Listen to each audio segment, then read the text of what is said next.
सबसे पहले नववर्ष की हार्दिक शुभकामनाएं। मनोज कुमार दास क्लासेस में आप लोगों का स्वागत है। आज हम लोग क्लास 10 जेक बोर्ड का मैथ्स का कुछ क्वेश्चन लाए जो सैंपल पर झारखंड शैक्षिक अनुसंधान एवं प्रशिक्षण परिषद रांची वार्षिक परीक्षा 2023-24 में जो दिया गया है उसी का सैंपल क्वेश्चन लाए। आज ये पहला वीडियो है इसका, चलिए चलते हैं। देखिए आज का पहला क्वेश्चन है 156 156 को अभाज्य गुणनखंड के गुणनफल के रूप में लिखा जा सकता है। तो ये ऑप्शन है, ऑप्शन को हम लोग सेलेक्ट करना है कौन सा है। तो पहले इसको गुणनखंड करते हैं। देखिए 156 को फैक्टराइजेशन करते हैं, गुणनखंड निकालते हैं 156 का, ठीक है।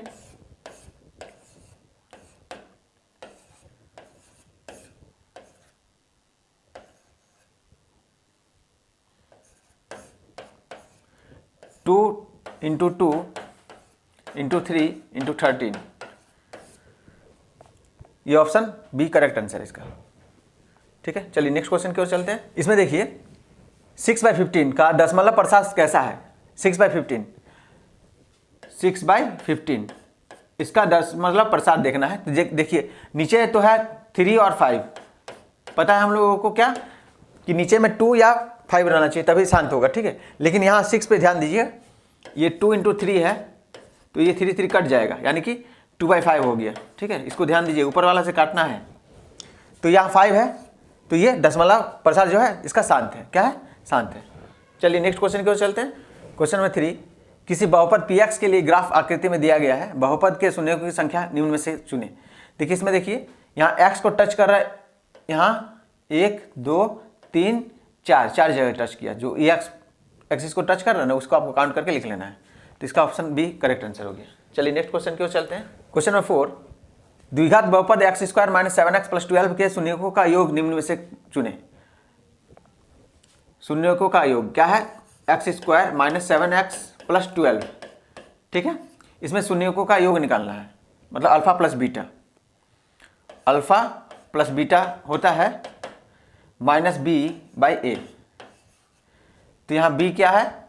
-7 है, -7 और a क्या है? 1, यानी कि 7/1, यानी कि आंसर हो गया 7। ये हो गया आपका बी ऑप्शन करेक्ट आंसर, ठीक है। ये शून्यकों का योग हो गया। चलिए नेक्स्ट क्वेश्चन की ओर चलते हैं। क्वेश्चन 5, रेखिक समीकरण युग्म a1x + b1y + c1 = 0 तथा a2x + b2y + c2 = 0 का कोई हल नहीं होगा। जब हल नहीं होगा तो मतलब जब दो लाइन समांतर हो तो ये हल नहीं होगा, ठीक है। तो उसका फॉर्मूला होता है ये a1/a2, जब a1/a2 बराबर हो b1/b2 और c1/c2 के बराबर नहीं हो तो ये समांतर रेखाएं होती है। तो इसका ऑप्शन ए करेक्ट आंसर है, ठीक है। चलिए नेक्स्ट क्वेश्चन की ओर चलते हैं। क्वेश्चन नंबर 6, समीकरण x - y + 9 = 0 और 3x - 2y + 12 = 0 के द्वारा निरूपित रेखाएं समांतर होगा, समांतर होगा या प्रतिच्छेदी है या लंबवत है। तो पहले इसको निकालते हैं। यहाँ a1/a2 यानी कि 1/3, इसका 1 हो गया, इसका 3 हो गया, ठीक है। b1/b2 यानी कि -1 - 2 -1 - 2 माइनस कैंसिल हो जाएगा, 1/2 हो गया इसका, ठीक है। c1/c2 इसका है 9/12 3 3 9 3 4 12 3/4। ये किसी से कोई मैच नहीं हो रहा है। यहाँ जो है a1/a2 not equal to b1/b2 not equal to c1/c2, सब अलग है, इसलिए ऐसा हो गया, नॉट इक्वल टू हो गया a1/a2 not equal to b1/b2 not equal to c1/c2।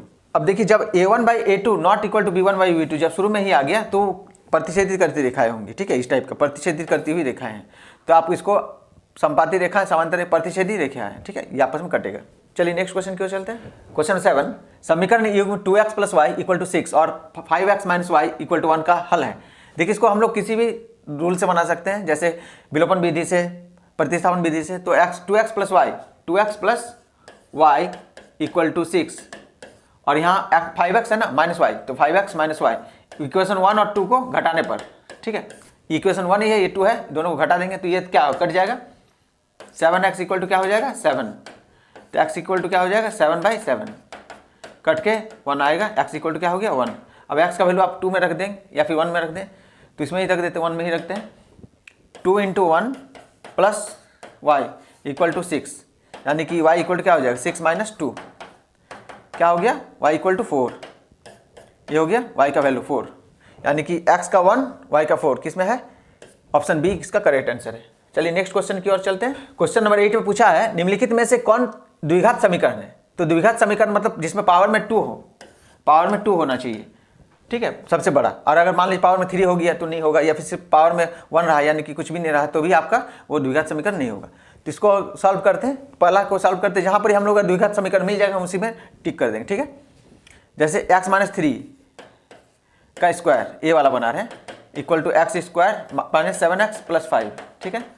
यहाँ देखिए a square minus 2ab plus b square x square minus 7x + 5।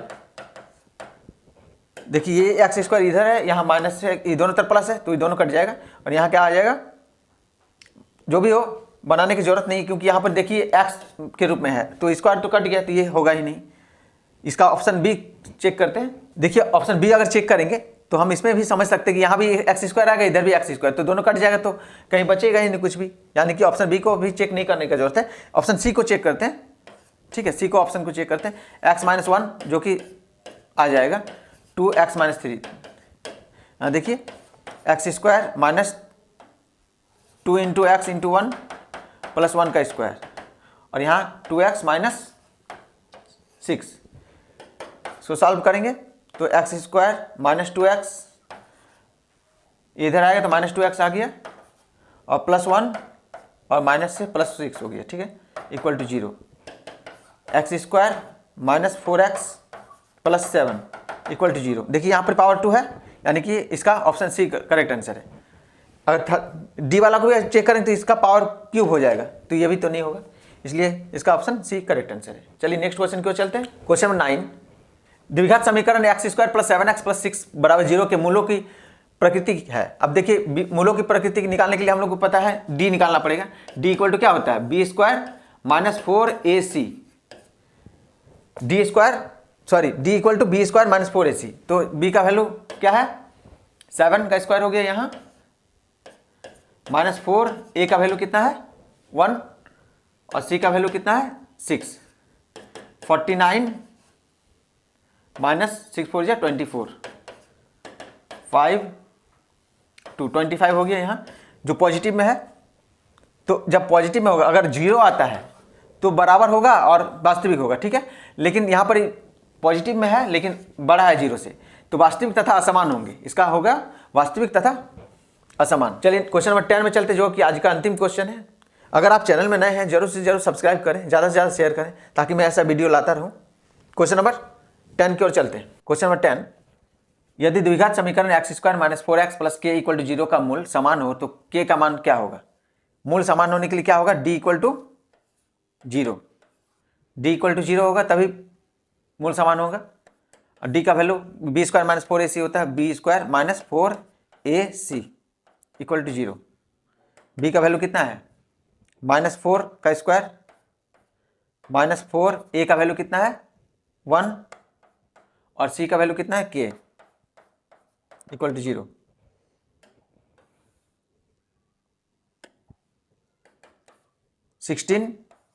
-4k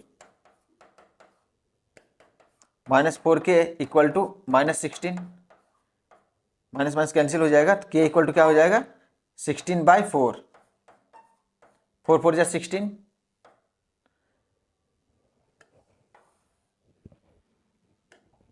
k equal to क्या हो गया 4। चलिए ऑप्शन में चलते हैं। ऑप्शन में है k = 4, यानी कि ऑप्शन सी करेक्ट आंसर हो गया इसका। तो ऐसे ही क्लासेस के लिए बने चैनल को लाइक करें, कमेंट करें, शेयर करें, सब्सक्राइब करना ना भूलें। Thank you.